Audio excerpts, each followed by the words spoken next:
l'art de la pareidolie ou de voir des visages. Il y a quelques jours, j'ai posté sur mon mur Facebook, j'ai une page Facebook qui s'appelle Roselyne Voyante, une photo générée par une IA, une intelligence artificielle avec 3 personnages, et lorsqu'on plisse les yeux, on voit une tête de Jésus.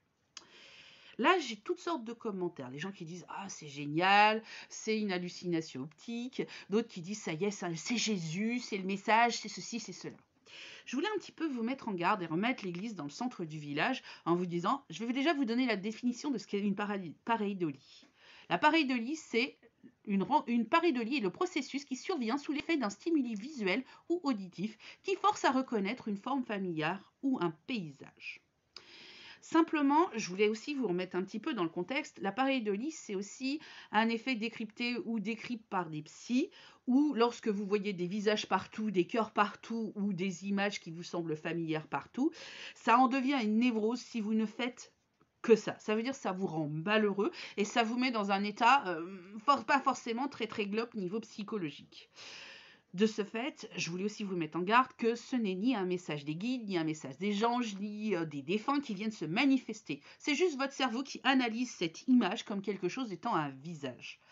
Lorsque vous faites une mancie, une voyance ou que vous voulez avoir un message, il faut poser une intention. Une intention, c'est quoi? C'est un vœu, c'est de faire une sorte de rituel, c'est de se mettre dans de bonnes conditions pour recevoir un message. Si moi, demain, je poste une image d'un mur avec plein de pierres apparentes ou que je mets un feuillage, vous allez avoir des tas de gens qui disent « Ah, mais il y a plein de monde, il y a plein de visages, c'est un signe !»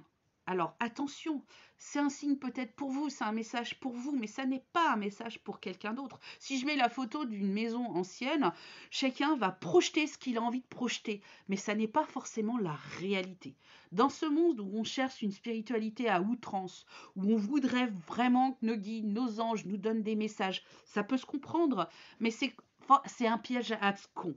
Je vais même vous dire, les histoires d'heures miroirs, les histoires de signes de plumes, d'anges ou je ne sais quoi. Faites attention, il y a une nénette, elle s'appelle Dorine Virtue. Elle est connue pour avoir fait des tas d'oracles et avoir eu des tas de livres et des choses de cet ordre-là là-dessus. Elle a tout envoyé chier, elle a tout révoqué pour pouvoir se retourner vers la religion parce qu'elle a compris. Alors, il y a certaines choses où elle a été vachement guidée, où il y a des choses vachement chouettes, mais il y a aussi pas mal de choses qui ont été dictées par des esprits malins, par des esprits qui font croire des vessies pour des lanternes. Et elle a fini par comprendre que ces histoires de miroirs et de plumes étaient des pièges abscons. Du coup, elle a retrouvé beaucoup de renfort et de confort et de réconfort dans la religion en disant que tout ce qu'elle avait vu, c'était le diable qui lui avait soufflé. Faites attention à vous dans cette dimension spirituelle de ne pas prendre des vessies pour des lanternes et d'essayer de retomber un petit peu les pattes sur terre.